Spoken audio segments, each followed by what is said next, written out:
پہلے آسمان پہ آسمانی دنیا پہ آگے ندائیں لگاتا ہے کوئی مغفرت چاہنے والا جس کی مغفرت کروں، ہے کوئی ضرورت مند جس کی میں ضرورت پوری کروں، وہ ٹائم ہے اللہ سے جوڑ لگانے کا، اس ٹائم ساری دنیا سو رہی ہوتی ہے۔ یہاں اللہ رب العزت نے یہی بات کی ہے کہ کوئی پکارنے والے کی پکار میں سنتا ہوں جب بھی وہ مجھے پکارے۔ قرآن میں تو اللہ رب العزت نے سورہ کہف میں یہ تک کہہ دیا کہ میں شہرک سے بھی زیادہ قریب ہوں۔ اب ہمیں دیکھنا ہے کہ ہم کس طرح اسے پکارتے ہیں۔ دعا جو ہے وہ اللہ رب العزت سے ہمیں کرنی چاہیے، لیکن یہاں شرط لگا دی اللہ نے کہ مجھے پکاریں، میں ان کی سنتا ہوں، لیکن وہ میری بھی تو سن لیا کریں۔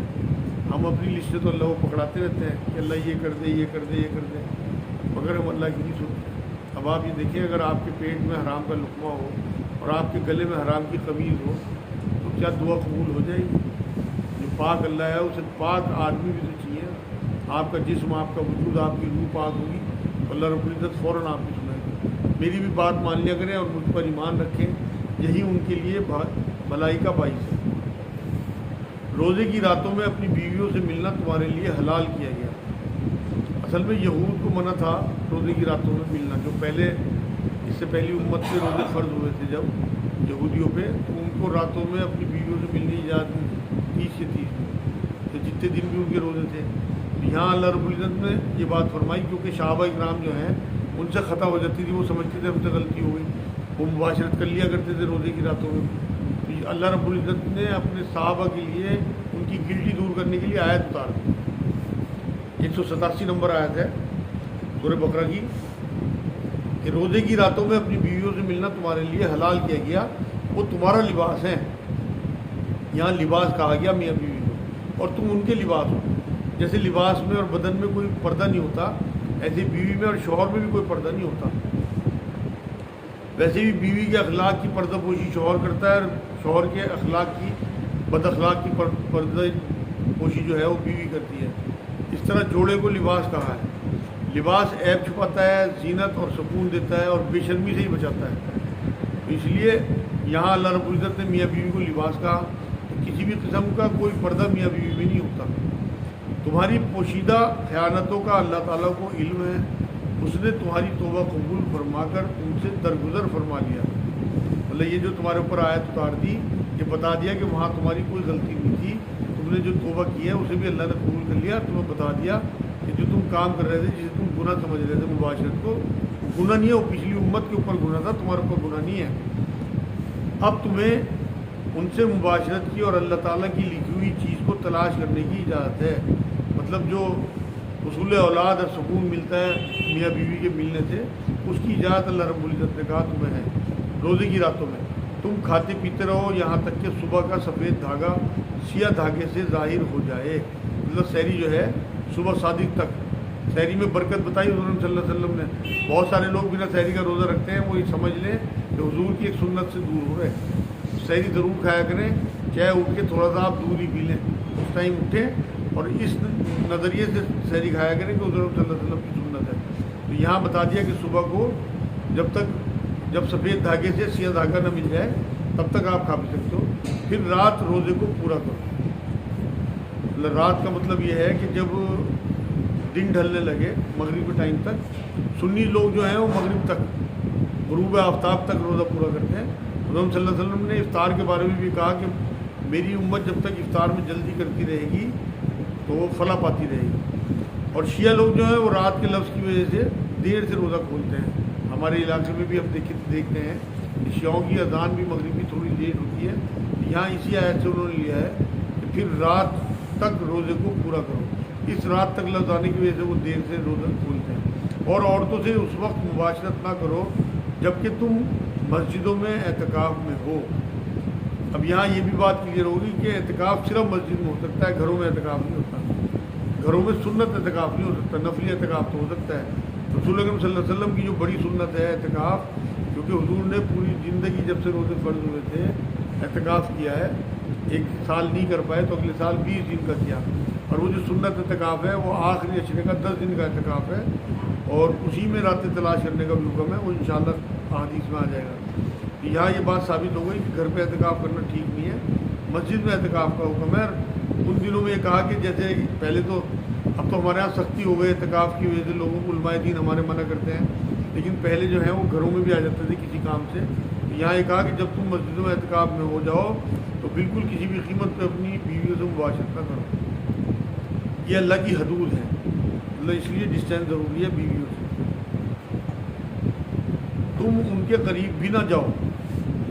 اسی طرح اللہ تعالیٰ اپنی آیتیں لوگوں کے لیے بیان فرماتا ہے تاکہ وہ بچے. یہاں اللہ رب العزت نے کھول کھول کے بیان کر دیا کہ اپنی بیویوں سے دوری بنا کے رکھو. اس میں کسی بھی قیمت پہ مباشرت کا جو معاملہ ہے وہ آپ نے نہیں کرنا. لیکن مباشرت کے بارے میں نے شاید پہلے بھی آپ لوگوں کو بتایا کہ یہ اللہ کی حدود میں رہتے ہوئے, نکاح کے حد میں رہتے ہوئے یہ بالکل جائز کام ہے, ثواب کا کام ہے اور آپ کو سنت کے قریب لے کے جاتا ہے. حضور صلی اللہ علیہ وسلم کی بڑی سنتوں میں ہے. میں آپ کو مثال دوں کہ حضور صلی اللہ علیہ وسلم کے جتنے بھی سفر ہیں کوئی نہ کوئی زوجہ محترمہ ساتھ ہوتی تھی, کیونکہ جنگوں کے سفر ہوتے تھے, بہت سارے مشورے کرنے ہوتے تھے, ٹینشن ہوتی تھی. جو مباشرت ہے میاں بیوی سے سکون کا معاملہ سورہ روم میں آیا تھا. تو اگر آپ اپنی بیوی سے مباشرت کرتے ہیں تو آپ کا اسٹریس ختم ہوتا ہے, آپ کا دماغ جو ہے وہ ٹھنڈا رہتا ہے. یہی حکمت لگتی ہے اس میں بھی کہ حضور اپنی کسی نہ کسی بیوی کو سفر میں رکھتے تھے. یہ بڑی سنتوں میں ہے, نہ اسے برا سمجھا جائے نہ اس کے کرنے والوں کو برا سمجھا جائے. آپ سورہ مومنون کی شروع کی آیتیں پڑھیں, 23 نمبر صورت ہے, اس میں یہ بات بتائی. یہاں اللہ رب العزت نے پوری بات کھول کے بتا دی کہ رات میں آپ کو اجازت ہے, دن میں آپ کو منائی ہے. حضور صلی اللہ علیہ وسلم کا میں نے آپ کو بتا دیا کوئی نہ کوئی زوجہ ساتھ رہتی. جنگوں میں سفر میں بڑے بڑے فیصلے کرنے ہوتے تھے, ٹینشن ہوتی تھی, تو ایسے میں زوجہ کا ساتھ رکھنا ضروری تھا. آج کی آخری آیت یہ ہے اور ایک دوسرے کا مال ناحق نہ کھایا کرو, نہ حاکموں کو رشوت پہنچا کر کسی کا کچھ مال ظلم و ستم سے اپنا لیا کرو حالانکہ تم جانتے ہو. یہاں اسی لیے رشوت کو جو ہے حرام قرار دیا گیا. اور روزوں کا ٹیسٹ بھی یہی ہے کہ ہم حرام چیزوں سے بچتے ہیں, ہم حلال چیزوں سے بچتے ہیں نہیں بچتے ہیں. باقی کی زندگی جو ہمیں 11 مہینے ملتی ہے اس میں بھی حرام چیزوں سے بچتے ہیں نہیں بچتے ہیں. مطلب رشوت ہے یا بدکاری ہے یا سود ہے. اب ہمارا کیا حال ہے کہ ہم اگر 1 مہینے روزے رکھ کے باقی کی 11 مہینے میں پھر پہلے جیسے ہو گئے تو آپ یقین کریں ہمارے کوئی روزوں کا فائدہ نہیں ہوا. یا ہم رمضان میں وہی کام کرتے رہے, صرف فاقے سے رہے. تو آپ یقین کریں حضور صلی اللہ علیہ وسلم کی حدیث سے بات ثابت ہے کہ آپ کے بھوکا پیاسا رہنے سے اللہ کو کوئی سروکار نہیں ہے. یہاں کسی کا مال ناحق کھانا, چاہے اپنے رشتہ داروں کا ہو, بہن بھائیوں کا ہو, پڑوسیوں کا ہو یا گورنمنٹ کا ہو, چاہے اس میں ذرا سی آپ نے زمین ہی دبا لی ہو, چاہے آپ نے 1 انچی سڑک ہی دبا لی ہو, وہ بھی گورنمنٹ کا مال ہے. یہ سب ناحق مال کھانا ہے. کتنے روزے رکھتے رہو یا رشوتیں دے دے کے دوسروں کی حق جو ہے انہیں دبا لینا, چاہے آپ کا ایڈمیشن کا معاملہ ہو یا آپ کا ریزرویشن کا معاملہ ہو, کہیں بھی دیکھو جہاں پہ آپ کا حق مارا جا رہا ہو. اور آپ کو پتہ ہے ہمارا سسٹم یہ ہے کہ جو لوگ ڈیزرو کرتے ہیں ان لوگوں کو ان کا حق نہیں ملے گا, تو وہاں تو کچھ دے کے آپ اپنا کام کرا سکتے ہو. شاید اللہ کے یہاں آپ کی چھوٹ ہو جائے, یہ رشوت نہ گنی جائے, مجبوری گنی جائے. لیکن اگر آپ جان بوجھ کے دوسروں کو حق لینے کے لیے مال دیتے ہو افسروں کو, تو آپ کا یہ معاملہ جو ہے وہ رشوت میں گنا جائے گا, لینا بھی اور دینا بھی, اور یہ حرام ہے اسلام میں. یہ آج کی آیتیں الحمدللہ پوری ہو گئی. یہ آج اسی لیے بیان کیا گیا کہ رمضان سے متعلق معاملہ آ رہا ہے, رمضان کا مہینہ, تو آج روز سے متعلق جو اہم ترین آیتیں ہیں وہ ان چند آیتوں میں آئی تھیں, اس لیے میں نے آپ کے سامنے بیان کیا. وما علینا الا البلاغ. السلام علیکم.